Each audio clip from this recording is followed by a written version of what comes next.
चमत्कार, पीएम मोदी के अवतार का रहस्य हुआ उजागर। क्या मोदी नहीं है कोई आम इंसान? सच से उठा पर्दा।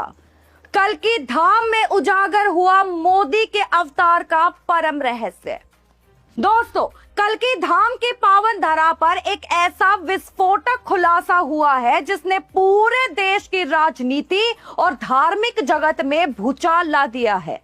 आज वो रहस्य उजागर हो गया है जिस पर अब तक दबी जुबान में चर्चा होती थी।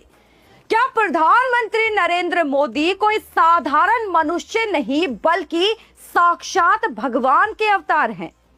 ये सवाल अब हवा में नहीं बल्कि बड़े बड़े साधु संत और विरोधी नेता भी अब यही हुंकार भर रहे हैं। आज मैं आपको वो सबूत दिखाऊंगी, वो बयान सुनाऊंगी जो साबित करते हैं कि मोदी के अंदर एक दैवीय शक्ति काम कर रही है। सबसे बड़ा धमाका तब हुआ जब कांग्रेस के पूर्व नेता और कल्कि धाम के प्रमुख आचार्य प्रमोद कृष्णम ने भरी सभा में ऐलान कर दिया। उन्होंने साफ शब्दों में कहा कि जब वो पहली बार मोदी से मिले तो उन्हें एक ऐसी अनुभूति हुई जैसे वो किसी दैवीय शक्ति के सामने खड़े हैं। उन्होंने छाती ठोक कर कहा कि जैसे शबरी को राम पर और सूरदास को कृष्ण पर विश्वास था, वैसे ही उन्हें मोदी पर विश्वास है। उन्होंने मोदी के अंदर ज्ञान योग, कर्म योग और भक्ति योग का संगम देखा है जो सिर्फ भगवान कृष्ण में दिखता था। यह बयान किसी सामान्य व्यक्ति का नहीं बल्कि एक ऐसे संत का है जो कल तक दूसरी विचारधारा में थे। लेकिन ये तो बस शुरुआत है। जरा राम मंदिर ट्रस्ट के महासचिव चंपत राय की बात सुनिए। उन्होंने बिना किसी आग लपेट के मोदी को विष्णु का अवतार घोषित कर दिया है। उनका कहना है कि भारतीय परंपरा में राजा विष्णु का ही रूप होता है और मोदी ने जिस तरह से अयोध्या में 500 सालों का वनवास खत्म किया, वो कोई साधारण इंसान कर ही नहीं सकता। गोविंद देव गिरी महाराज ने तो मोदी की तुलना साक्षात छत्रपति शिवाजी महाराज से कर दी और कहा कि मां जगदम्बा ने स्वयं मोदी को हिमालय से वापस भेजा है ताकि वो भारत माता की सेवा कर सके और धर्म युद्ध लड़ सके। अब जरा बाबा रामदेव की सुनिए। उन्होंने मोदी को राष्ट्रीय ऋषि और भगवान का वरदान बताया। वहीं काशी के विद्वान पंडित छन्नूलाल मिश्रा ने तो सीधे तौर पर कह दिया कि मोदी राम के अवतार है और उनका जन्म ही दुष्टों का संहार करने के लिए हुआ है। जगत गुरु राम भद्राचार्य, जिनकी भविष्यवाणी कभी खाली नहीं जाती, वो मोदी को अपना अलौकिक मित्र मानते हैं और उन्हें कृष्ण के बराबर दर्जा देते हैं।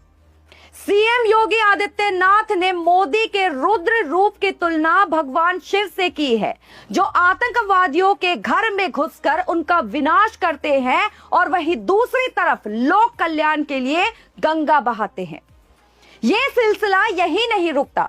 मध्य प्रदेश के कद्दावर नेता शिवराज सिंह चौहान मोदी को भगवान का वरदान मानते हैं, तो कंगना रनौत उन्हें अवतारी पुरुष कहती है।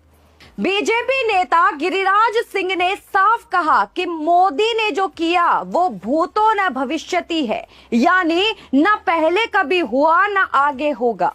ये काम सिर्फ एक देव पुरुष ही कर सकता है। नेता कमल पटेल ने तो यहाँ तक कह दिया कि जैसे अत्याचार बढ़ने पर कृष्ण ने जन्म लिया था, वैसे ही कांग्रेस के भ्रष्टाचार और अधर्म को मिटाने के लिए मोदी का अवतरण हुआ है। आखिर दुनिया ऐसा क्यों मान रही है? जरा मोदी के कारनामे देखिए। कश्मीर से धारा 370 को ऐसे हटाया जैसे मक्खी को दूध से निकाल फेंकते हैं। लोग कहते थे कि खून की नदियां बहेंगी, लेकिन मोदी के एक फैसले ने सब शांत कर दिया। 3 तलाक जैसी कुप्रथा को उखाड़ फेंका और जब कोरोना जैसी महामारी ने पूरी दुनिया को घुटनों पर ला दिया था, तब मोदी ने भारत को बचाया भी और दुनिया भर में हनुमान बनकर संजीवनी बूटी पहुंचाई। यही वजह है कि ब्राजील के राष्ट्रपति ने उन्हें हनुमान कहा और पापुआ न्यू गिनी के प्रधानमंत्री ने सार्वजनिक मंच पर मोदी के पैर छूकर उन्हें भगवान माना। लेकिन इस अवतारी पुरुष की सबसे बड़ी पहचान उनकी नम्रता है। इतनी शक्ति होने के बावजूद वो मोदी हैं जो काशी में सफाई कर्मियों के पैर धोते हैं, दिव्यांगों की सेवा करते हैं और बुजुर्गों को अपने हाथ से चप्पल पहनाते हैं।